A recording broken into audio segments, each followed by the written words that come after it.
Hii ni zaidi ya fursa kwa wakazi wa Mwembe Makumbi Soda kutumia vyema fursa hii ili kuenzi matunda ya mapinduzi ya Zanzibar, ambapo historia inasema soda walikuwa wanakunywa wao tu. Akizungumza katika uzinduzi wa kiwanda cha soda huko Mwembe Makumbi, wilaya mjini Unguja, Waziri wa Maji, Nishati na Madini, Mheshimiwa Nadir Abdul Latif Alwardi, amesema mapinduzi ya viwanda yanakwenda kiuchumi, kwani alishika hatamu baada ya vita ya pili ya dunia. Mheshimiwa Nadir amesema serikali imetenga sehemu maalum kwa ajili ya viwanda, kwani viwanda hivyo vimekuwa vikitoa tija kwa wananchi na ni njia moja ya kujipatia uchumi wa taifa.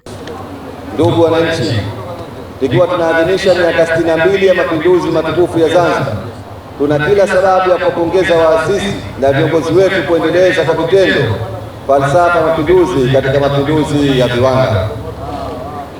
Mapinduzi ya viwanda yanakwenda sambamba na ukuaji wa uchumi wa nchi yoyote duniani, na hii inadhamirishwa tokea karne ya 18 ambapo mapinduzi ya viwanda yalishika hatamu baada ya vita vya pili vya dunia. Ndugu wananchi, tumearifiwa kuwa mradi huu tunaozindua leo katika shamra za sherehe ya mapinduzi ya miaka 62 unamilikiwa na Watanzania wazalendo na una thamani ya dola za Kimarekani zaidi ya milioni 10 ambazo ni sawa ya zaidi ya shilingi bilioni 25 za Kitanzania. Mradi huu unazalisha ajira za moja kwa moja kwa watu 100, hali ambayo itasaidia kuimarika kwa kipato cha wananchi mmoja na uchumi wa Zanzibar kwa ujumla. Aidha, amemtaka mmiliki wa kiwanda hicho kutoa kipaumbele hasa kwa wananchi wa eneo hilo na kuwataka vijana hao kuwa na bidii ya kujituma ili kumpa moyo mwenye kiwanda hicho na kupata nguvu ya kuendeleza kiwanda hicho.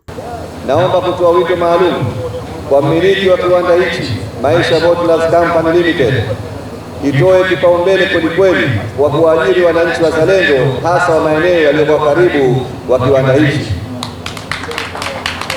Lakini kwa upande wa vijana wetu ambao wataajiriwa katika kiwanda hichi, na wasihi wawe waadilifu, wawe waaminifu na wawe na bidii ya kujituma ili mwekezaji huyu apate faida nyingi, mpate kipato cha kuendesha maisha yenu.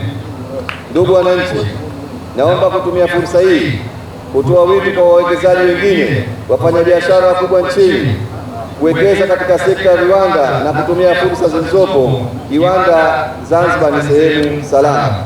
Akitoa taarifa fupi ya kitaalam kuhusu kiwanda hicho, mkurugenzi mtendaji kutoka Mamlaka ya Kukuza Uwekezaji Zanzibar ZIPA, Mheshimiwa Saleh Saad Mohamed, amesema jumla ya miradi 54 ya viwanda, ikiwa ni sawa na 10% chini ya uongozi wa Rais wa Zanzibar na mwenyekiti wa Baraza la Mapinduzi Dr. Hussein Ali Mwinyi. Amesema kwa kufahamu umuhimu wa viwanda itasaidia katika ajira na kukuza uchumi, sambamba na kujipanga kuwa na vivutio zaidi kwa kuchangia zile ajira zaidi ya 300,000 na kutanua wigo kwa uwekezaji mbalimbali na maeneo ya utalii. Mradi huu mheshimiwa ulisajiliwa mwaka 2021 na Mamlaka ya Kukuza Uwekezaji Zanzibar ZIPA.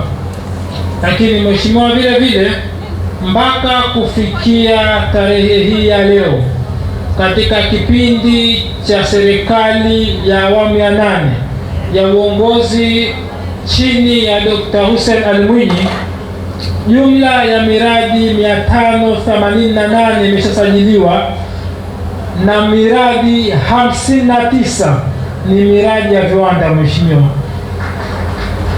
hii inaonyesha kwamba 10% ya miradi yote imekuwa ni miradi ya uwekezaji katika viwanda. Hii ni tofauti na miaka iliyopita kabla ya mwaka 2020 ambapo viwanda vilivyowahi kusajiliwa kwa mwaka havijawahi kuzidi vitatu katika Mamlaka ya Kukuza Uwekezaji Zanzibar ZIPA.